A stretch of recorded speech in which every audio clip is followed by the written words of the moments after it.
శుభకార్యాలకు పూజార్ల కోసం వెతుకుతున్నారా? పూజారీస్.com లో అతి తక్కువ ధరలకే పూజార్లను ముందే బుక్ చేసుకోండి. వెంటనే కాల్ చేయండి.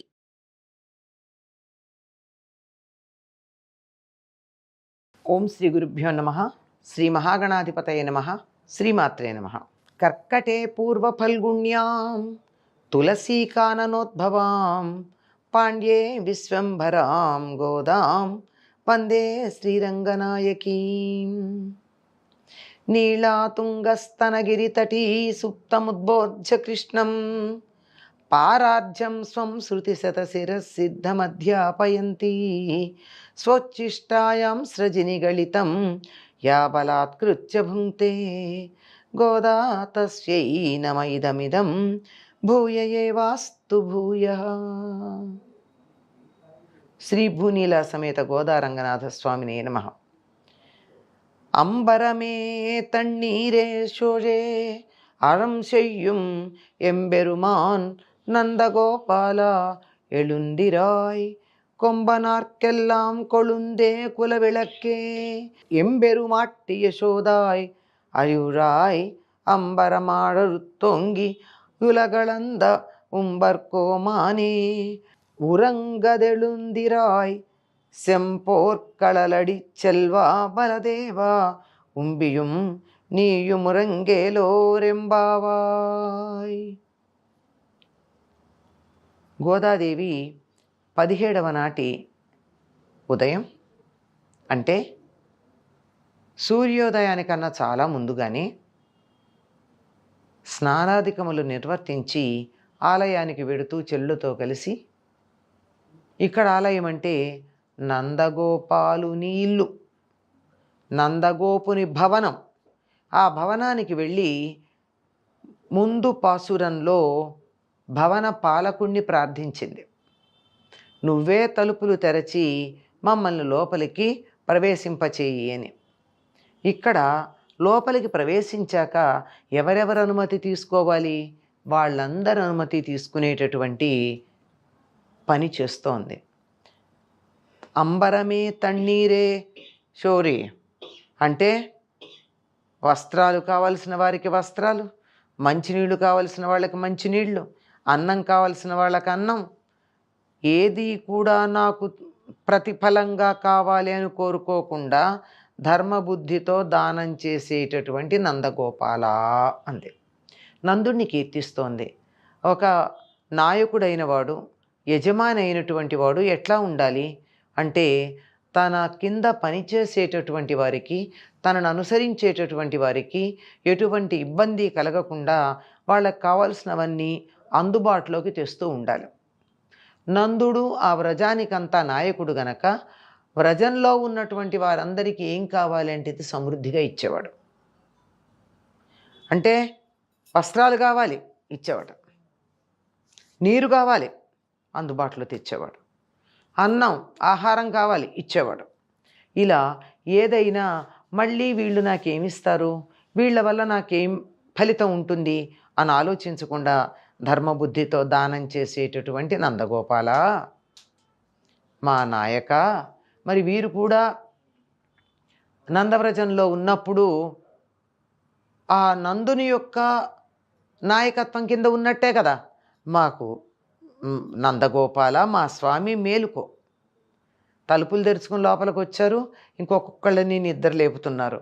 ఇక యశోదని చెప్తున్నారు, ప్రబ్బలి చెట్లల్లాగా సుకుమారమైన శరీరాలు కలిగిన స్త్రీలలో చిగురు లాంటిదే. ప్రబ్బలి చెట్లు చాలా సుకుమారంగా ఉంటాయండి, ఎత్తుగా కూడా ఎదగవు. అటువంటి చెట్లకు ఉన్న చిగురు ఎలా ఉంటుందో అంత సున్నితంగా ఉంటుంది. మరి ఈవిడ ఇంటి పనులు చేస్తుంది, కృష్ణుడు లాంటి వాడిని ఎత్తుకుంది, తర్వాత అతన్ని దండించింది, ఎన్నో పనులు చేసింది. అయినా సరే సౌకుమార్యానికి పనులు చేయడానికి సంబంధం లేదు. సౌకుమార్యం సౌకుమార్యమే.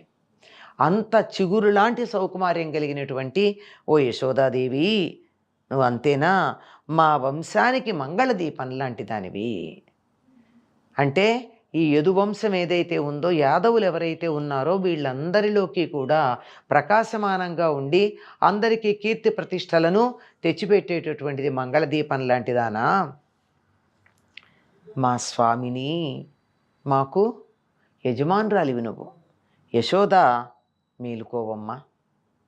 అంటే వారి పట్ల ఎంతటి గౌరవభావం ఉందో ఇక్కడ మనకు అర్థమవుతోంది. ఆకాశ మధ్యని చీల్చుకొని పెరిగి లోకాలన్నింటినీ కొలిచిన త్రివిక్రమ, నిత్యసూరులకు నాయకుడా, నిద్రింపరాదు. ఆకాశ మధ్య భాగాన్ని చీల్చుకుని పెరిగాడు ఎవరైనా, పెరిగి లోకాలన్నింటినీ కొలిచాడు. తన పాదంతో లోకాలన్నింటినీ కొలుచుకుంటూ వెళ్ళాడు కదా, అటువంటి త్రివిక్రమ. అంటే 3 వైపులా విక్రమించినటువంటి వాడు, అంటే 3 రకాలుగా విక్రమించినటువంటి వాడు. అంటే పొడుగు వెడల్పు మాత్రమే కాదు, ఎత్తు, ఈ 3 డైమెన్షన్స్ ఉంటాయి కదా ఘన పదార్థానికి. అలా 3 డైమెన్షనల్గా పరాక్రమించి విక్రమించినటువంటి వాడు త్రివిక్రముడు. అటువంటి ఓ త్రివిక్రముడైనటువంటి శ్రీకృష్ణ, అంతేనా, నిత్యసూరులకు నాయకుడా. శ్రీ వైష్ణవ సంప్రదాయంలో పరమభక్తులైనటువంటి వారందరినీ వీళ్ళందరూ నిత్యసూరులు అనేటటువంటి పదంతో సంకేతించి చెప్తారు. వాళ్ళ పట్టిక కూడా ఒకటి ఉంది. వాళ్ళందరికీ నాయకుడవైనటువంటి నువ్వు నిద్రపోవడం సరైనటువంటి పద్ధత. నువ్వు నిద్రపోకూడదు కదా, మేలుకో. స్వచ్ఛమైన ఎర్రని బంగారంతో చేయబడిన కడియము కాలిని దాల్చిన బలరామ. ఎర్రని బంగారం అనే కాకుండా బంగారములో ఎర్రని మాణిక్యములు తాపడం చేసిన కడియం కాలికి ధరించినవాడా, ఓ బలరామ, నువ్వు నీ తమ్ముడు మేల్కోవాలి అని గోపికలు ప్రార్థన చేశారు. బలరాముడికి ఒక విశేషం ఏమిటండి, కాలికి ఒక బంగారు కడియం వేశారు. అది ఎరుపు రంగుదై ఉండొచ్చు, లేదంటే ఎర్రని మాణిక్యాలు తాపడం చేసిందై ఉండొచ్చు. అటువంటి ఎర్రని కడియం కాలికి కలిగినటువంటి బలరామ మేలుకోమన్నారు. ఎందుకు ఈయన కాలికున్న కడియం గురించి చెప్పడం? 2 కాళ్ళకి 2 కడియాలు ఉన్నాయా అంటే ఒక కాలికే ఒక కడియం.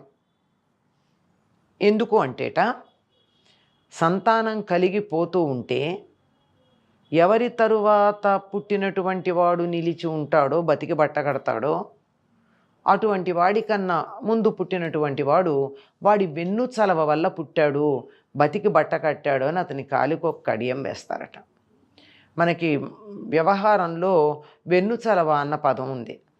అంటే ఒకరు పుట్టిన తర్వాత మళ్ళీ రెండో వాళ్ళు పుట్టడానికి వీళ్ళు అవకాశం ఇవ్వడం. కొంతమందికి ఒక సంతానం అయ్యాక రెండో సంతానం కలగదు. అంటే ముందు పుట్టినటువంటి వాళ్ళకి వెన్ను చలవలేదు. మరి కొంతమందికి వారి తర్వాత అలా అనుస్యూతంగా వస్తూనే ఉంటారు. అలా మొదటిసారి ఎవరైతే తన తరువాత మరి కొంతమంది తమ తల్లిదండ్రులకి జన్మించాలని అనుకుంటారో అటువంటి వాళ్ళని వెన్ను చలవ కలిగినటువంటి వారు అంటారు. అటువంటి బలరామ, అంటే బలరాముడు పుట్టాక మాత్రమే తమ్ముళ్ళు బతికున్నారుగా, తమ్ముడైన కృష్ణుడు, చెల్లెలైన సుభద్ర బ్రతికి ఉన్నారు. కానీ అంతకుముందు వాళ్ళందరూ పుట్టంగానే తీసుకెడదామని కంసుడు అనుకున్నా, కాదన్నా, తరువాత ఒక్కసారిగా అందరినీ సంహరించటం జరిగింది. కనుక వెన్నుచలవ ఎవరికి ఉంది? బలరాముడికి మాత్రమే ఉంది.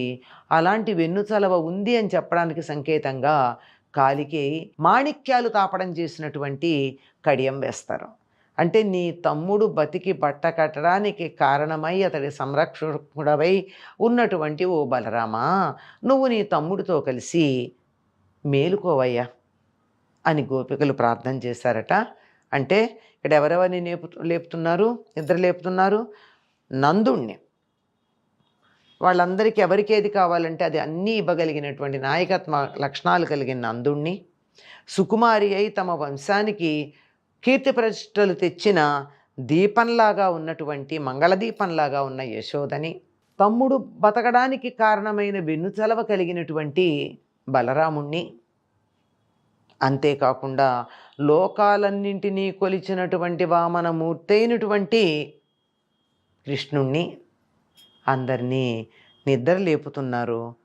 మీరందరూ మేల్కొనండి, ఉషస్సు వచ్చింది అని గోపికలు ప్రార్థిస్తూ ఉన్నారు. స్వచ్చిష్టమాలికా బంధగంధబంధురజిష్ణవే విష్ణుచిత్తతనూజాయై గోదాయై నిత్యమంగళం. స్వస్తి.